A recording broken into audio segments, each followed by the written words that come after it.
Saludos, amigas y amigos, deseándoles siempre la mayor felicidad posible en todas las actividades que realicen, y que el buen Dios siempre los proteja.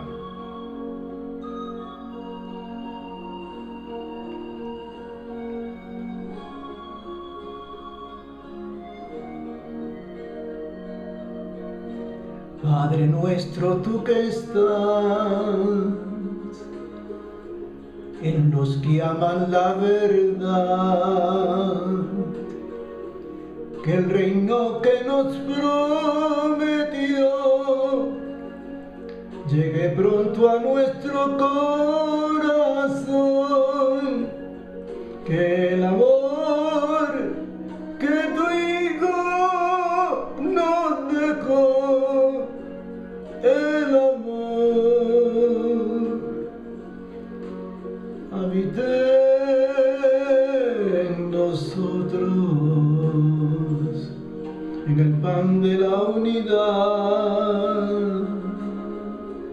Cristo, danos tú la paz y olvídate de nuestro mal, si olvidamos el de los demás. No permitas que caigamos en tentación, oh Señor, y ten piedad del mundo.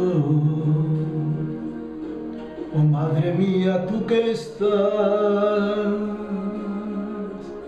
a la derecha de mi Padre, que en el reino que nos prometió llegue pronto a nuestro corazón, que el amor que tu Hijo nos dejó, el amor, ruega por nosotros. Padre nuestro que estás en el cielo, santificado sea tu nombre. Danos hoy nuestro pan de cada día. Perdona nuestras ofensas, como también nosotros perdonamos a los que nos ofenden,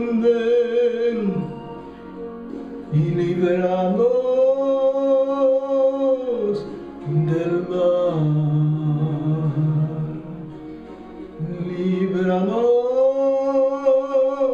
del mal. Gracias, amigas y amigos, por toda la atención.